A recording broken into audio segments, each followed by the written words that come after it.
Apa yang dikatakan Rasulullah Shallallahu Alaihi Wasallam tentang Abu Bakar radhiyallahu anhu?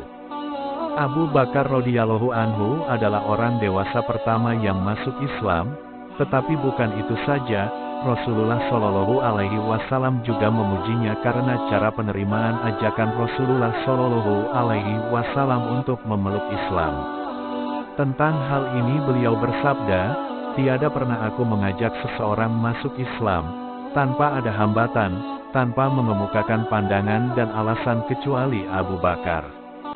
Ketika aku menyampaikan ajakan tersebut, dia langsung menerimanya tanpa ragu sedikitpun." Abu Bakar radhiyallahu anhu juga sahabat Rasulullah Shallallahu Alaihi Wasallam jauh sebelum beliau mendakwahkan Islam. Selisih usianya yang hanya bertaut 2 tahun lebih muda, dan kemuliaan budi pekerti Abu Bakar dibandingkan orang-orang maka saat itu, membuatnya dekat dan akrab dengan Rasulullah Shallallahu Alaihi Wasallam.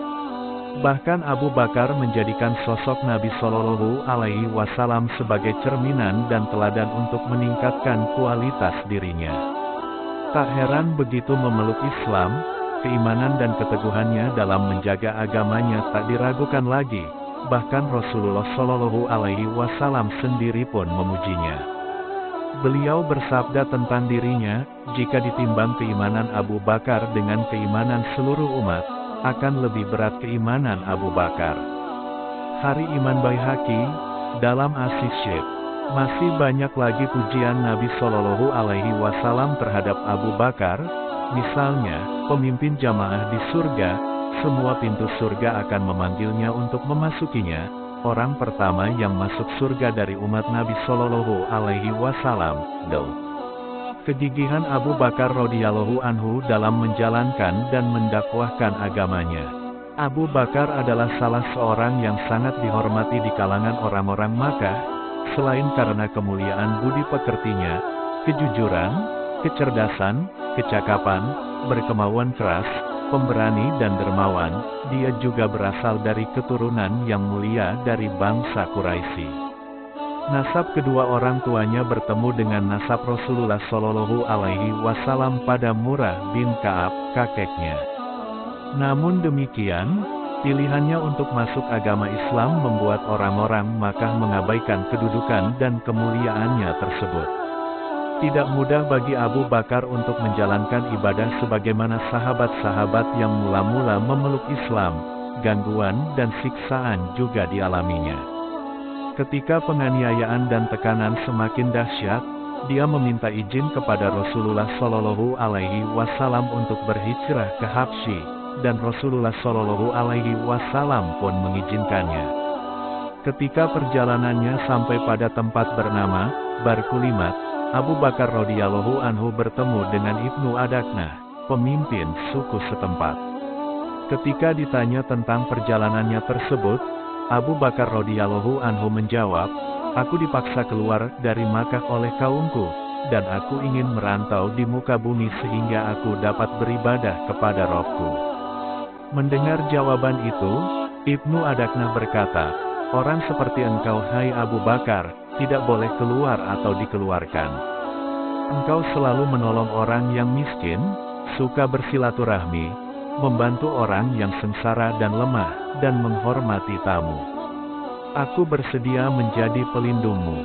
Kembalilah ke Makkah, dan sembahlah Tuhanmu di negerimu." Budaya, pelindung, melindungi, adalah budaya yang sangat dihormati di kalangan suku-suku Arab. Begitu seorang yang punya pengaruh menyatakan diri sebagai pelindung bagi seseorang, maka harta, darah dan kehormatan orang tersebut aman dari gangguan dan siksaan orang-orang sekitarnya.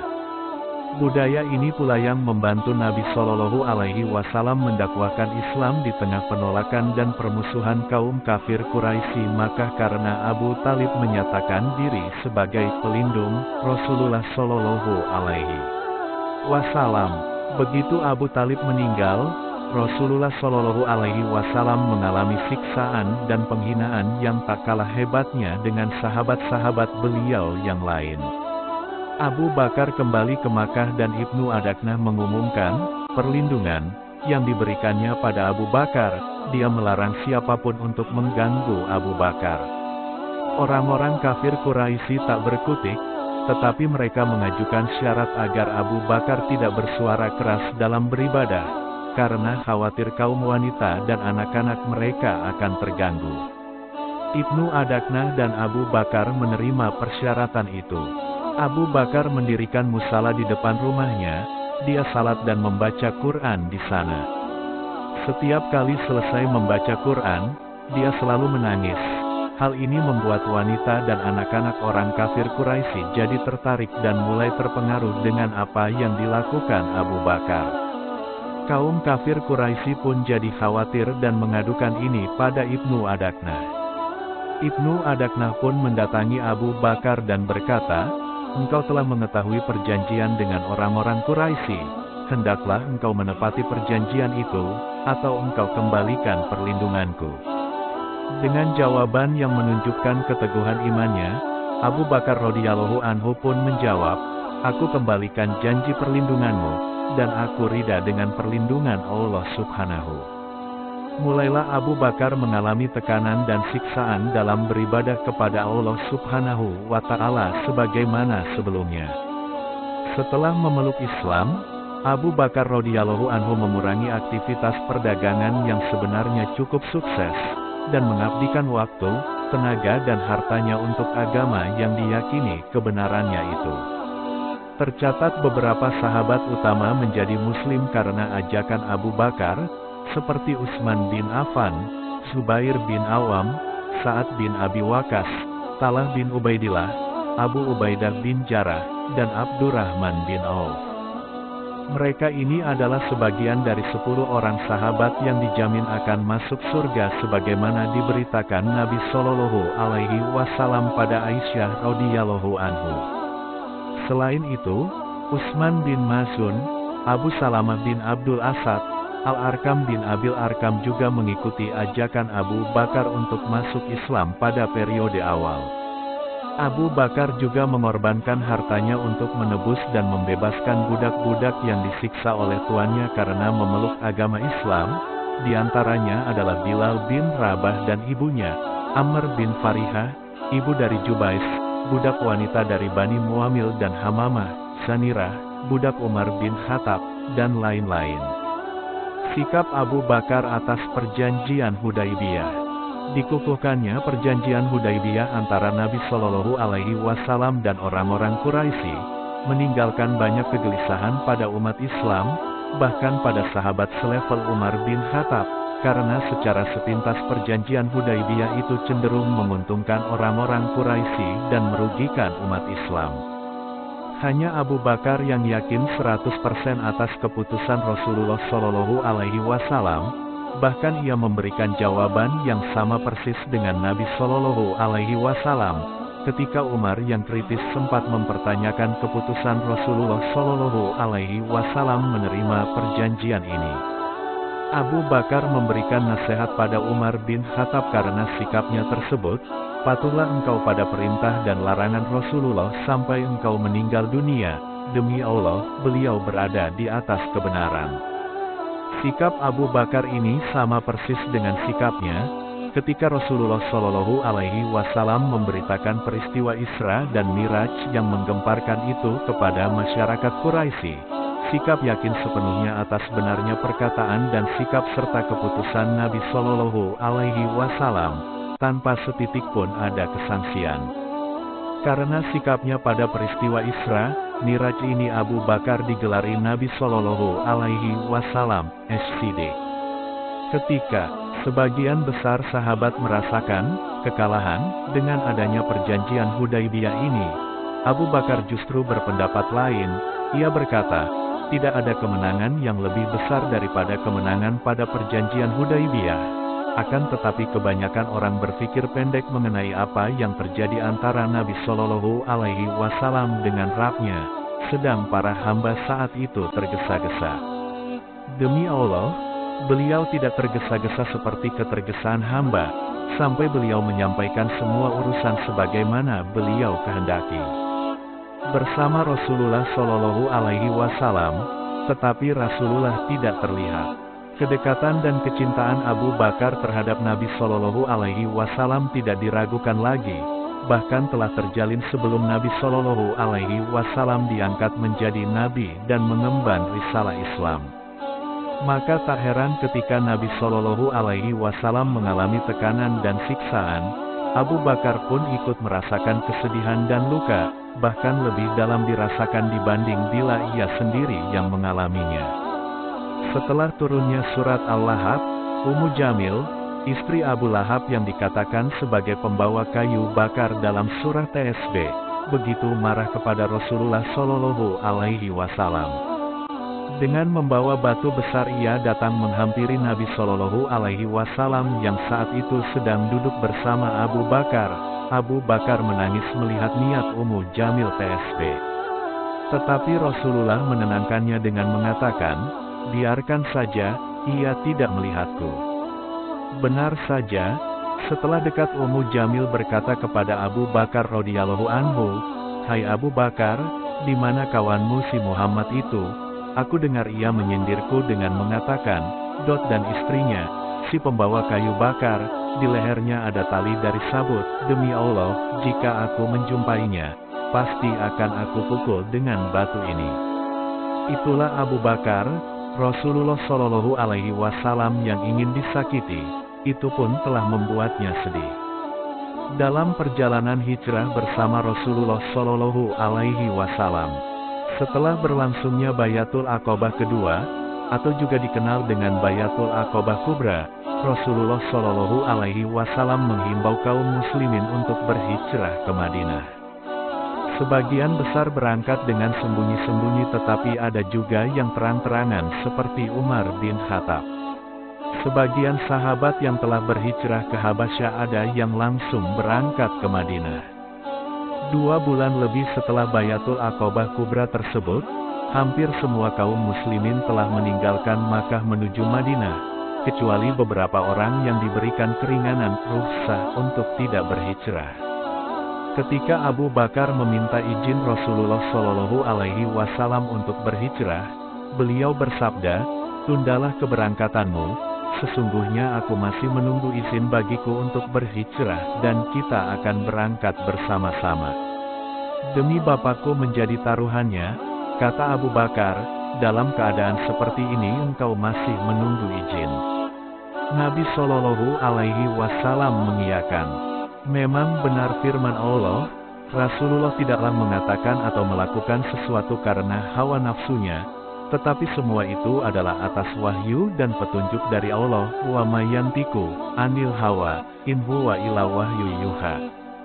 Dan Abu Bakar masih harus menunggu lagi selama 4 bulan, sampai suatu pagi salah seorang pembantunya memberitahukan kepadanya, "Ini ada Rasulullah mengenakan kain penutup wajah. Tidak biasanya beliau menemui kita pada saat-saat seperti ini."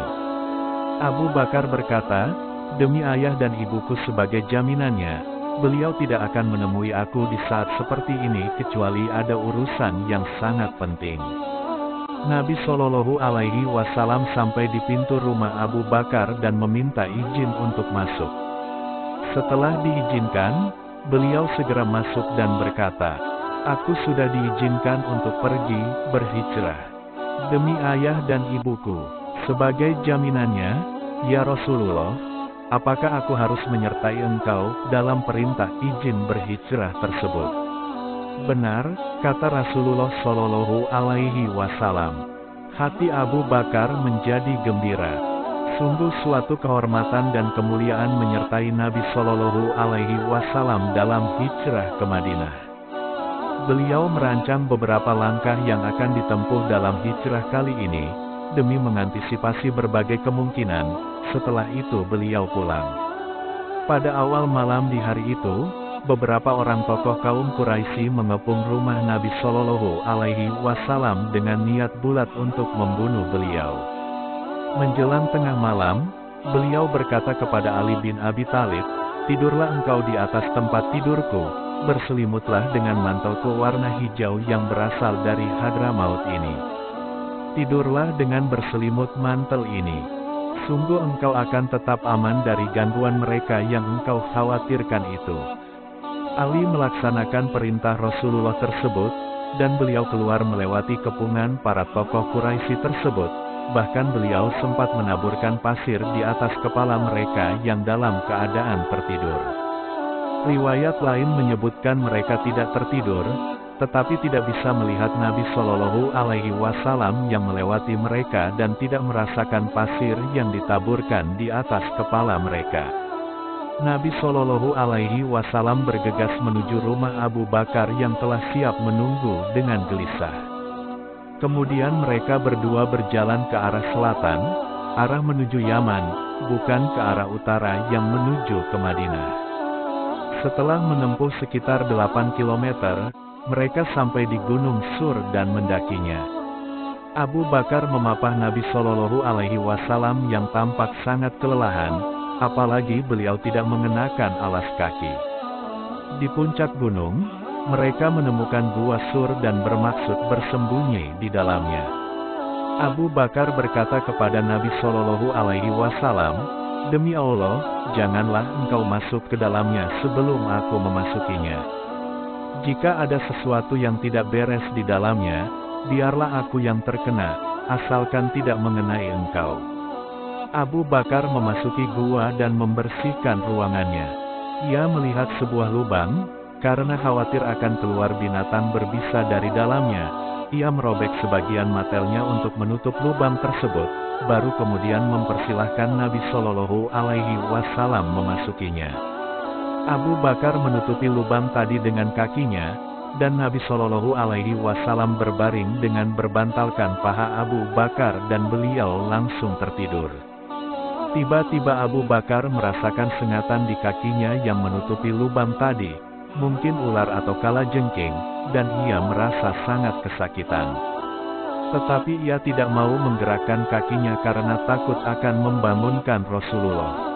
Ia berusaha keras menahan rasa sakit, hingga air matanya menetes mengenai pipi Rasulullah, dan beliau terbangun. "Apa yang terjadi denganmu, wahai Abu Bakar?"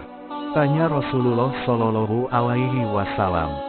"Demi ayah dan ibuku sebagai jaminannya, ya Rasulullah, aku digigit binatang berbisa."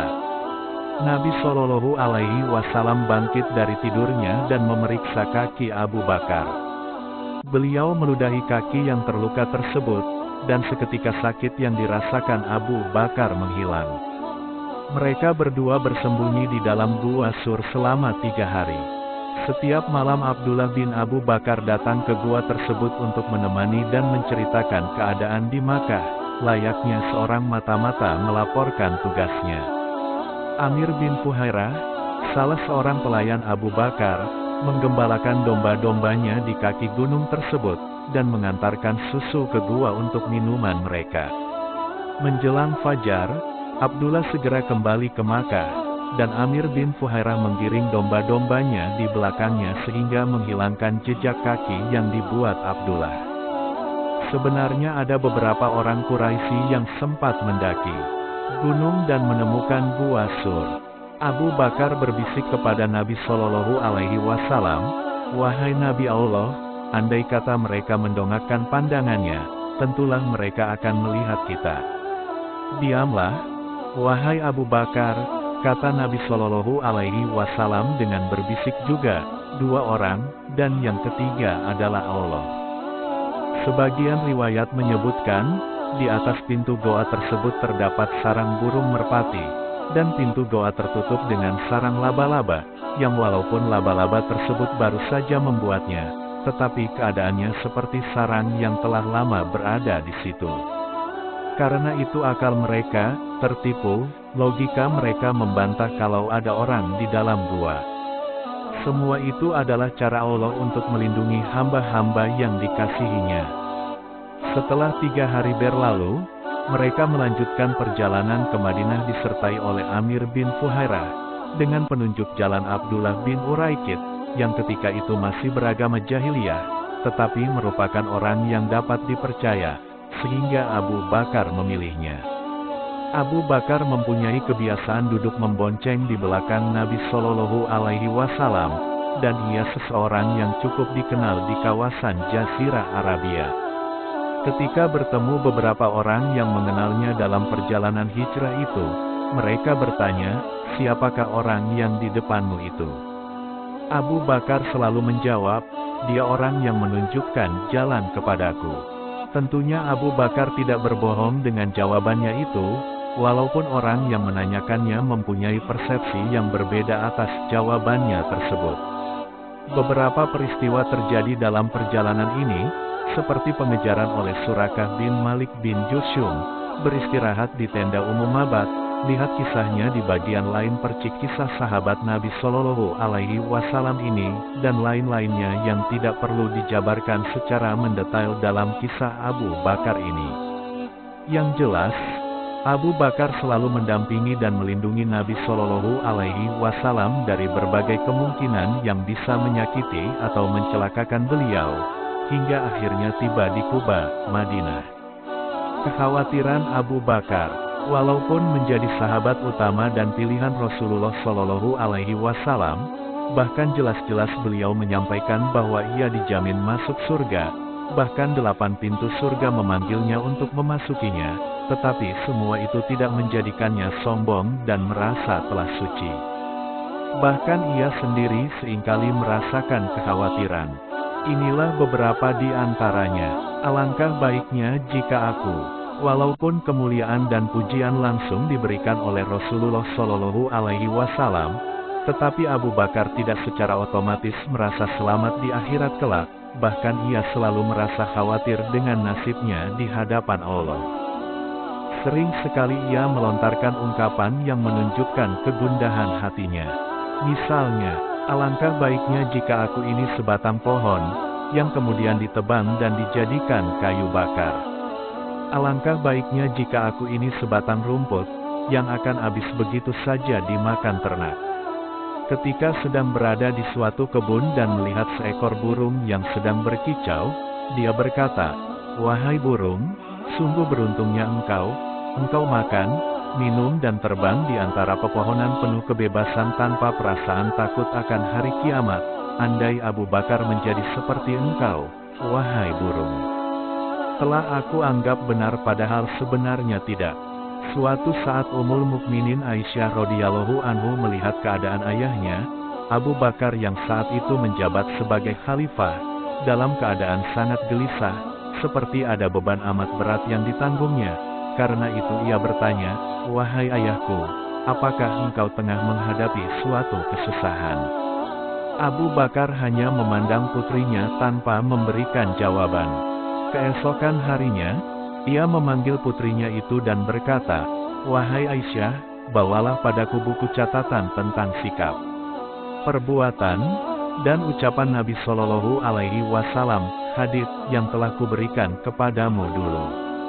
Abu Bakar memang telah menghimpun tentang sikap, perbuatan dan ucapan Nabi Shallallahu Alaihi Wasallam yang di kemudian hari disebut al-hadits, baik dari yang dilihat dan dialaminya sendiri bersama Nabi Shallallahu Alaihi Wasallam, atau dari sahabat-sahabat lainnya, dan menuliskannya dalam suatu buku catatan, sejumlah 500 riwayat. Buku catatan tersebut diberikan kepada putrinya untuk disimpan. Aisyah datang dengan membawa buku catatan tersebut. Setelah buku itu diserahkan, Abu Bakar segera membakarnya, dan berkata, "Wahai Aisyah, buku yang kubakar tersebut mengandung banyak riwayat tentang Nabi Shallallahu Alaihi Wasallam, yang kukumpulkan dan kuperoleh dari orang-orang yang berbeda. Aku khawatir, jika aku telah meninggal kelak, aku meninggalkan sebuah riwayat yang kuanggap benar, padahal sebenarnya tidak, dan aku harus menanggung akibatnya." Mungkin suatu kehati-hatian yang berlebihan, karena Abu Bakar adalah sahabat Nabi Shallallahu Alaihi Wasallam yang paling dekat, bahkan sejak beliau belum diangkat menjadi rasul, tentunya ia sangat tahu tentang beliau. Apalagi sewaktu Nabi Shallallahu Alaihi Wasallam masih hidup, ia diberi tugas untuk berfatwa atau menjawab atas masalah umat, seperti halnya Umar, Utsman, Ali, Abdurrahman bin Auf, Ubay bin Ka'ab, Abdullah bin Mas'ud, Muaz bin Jabal, Abu Musa al-Asy'ari dan Abu Darda. Tetapi justru inilah salah satu wujud tingginya nilai keimanan Abu Bakar yang dipuji oleh Nabi Shallallahu Alaihi Wasallam. Gaji Abu Bakar sebagai Khalifah Rasulullah. Abu Bakar bekerja sebagai pedagang kain di pasar untuk memenuhi kebutuhan keluarganya. Sesaat setelah dibayat sebagai Khalifah, Abu Bakar mengambil dagangannya dan berangkat ke pasar sebagaimana biasanya. Melihat keadaan ini, Umar bin Khattab berkata, "Apabila engkau sibuk dengan perdaganganmu, bagaimana dengan urusan kekhalifahan? Kalau tidak berdagang kain, bagaimana aku akan menafkahi anak istriku?" Jawab Abu Bakar, "Marilah kita menemui Abu Ubaidah yang diberi gelar Nabi Shallallahu Alaihi Wasallam, Aminul Ummah, orang kepercayaan umat," kata Umar, "dia akan menetapkan gaji bagimu dari Baitul Mal." Mereka berdua pergi menemui Abu Ubaidah yang memang dipercaya Nabi Shallallahu Alaihi Wasallam memegang Baitul Mal. Setelah mendengar penjelasan Umar, Abu Ubaidah menetapkan tunjangan bagi Abu Bakar sebagai khalifah, sebagaimana tunjangan seorang muhajir yang tidak mempunyai penghasilan tetap. Suatu ketika istri Abu Bakar ingin sekali makan manisan, tetapi Abu Bakar berkata kalau ia tidak mempunyai uang lagi. Maka istrinya berkata, "Kalau engkau mengizinkan, aku akan menyisihkan uang dari belanja setiap harinya, sehingga dalam beberapa hari akan terkumpul cukup uang untuk membeli manisan." Abu Bakar menyetujui usul istrinya ini. Setelah beberapa hari, istrinya menyerahkan kepadanya uang yang terkumpul untuk membeli bahan-bahan manisan. Setelah menerima uang TSB, Abu Bakar justru ragu untuk membelanjakannya. Ia berkata, "Dari pengalaman ini, aku jadi tahu kalau kita memperoleh tunjangan yang berlebihan dari Baitul Mal. Karena itu uang tersebut tidak jadi dibelikan bahan manisan, tetapi disetorkan kembali ke Baitul Mal." Dan ia berpesan kepada Abu Ubaidah agar tunjangannya dikurangi sebanyak yang dikumpulkan istrinya setiap harinya. Sebelum meninggal, Abu Bakar berpesan kepada putrinya, yang adalah istri Rasulullah Shallallahu Alaihi Wasallam, Aisyah radhiyallahu anhu, agar setelah kematiannya, barang yang diperolehnya dari Baitul Mal sebagai khalifah, diserahkan kepada khalifah penggantinya. Ia juga berkata pada Aisyah, "Sebenarnya aku tidak ingin mengambil apapun dari Baitul Mal, tetapi Umar telah mendesakku untuk mengambil tunjangan agar aku tidak disibukkan dengan perdaganganku, dan mengurus keadaan kaum muslimin. Aku tidak punya pilihan lain sehingga terpaksa aku menerima dari Baitul Mal. Karena itu, kuserahkan kebunku kepada Baitul Mal sebagai pengganti uang tunjangan yang telah kuterima selama ini." Ketika wasiat ini ditunaikan dan Umar bin Khattab menerimanya, ia berkata, "Semoga Allah merahmati Abu Bakar. Sungguh dia telah menunjukkan jalan yang sulit untuk diikuti pengganti-penggantinya." Satu riwayat mengatakan, peninggalan Abu Bakar adalah seekor unta betina, sebuah mangkuk dan seorang hamba sahaya, tanpa dinar dan dirham sebuah pun. Riwayat lain mengatakan hanya sebuah selimut dan riwayat lainnya lagi hanya sebuah permadani. Wallahu a'lam.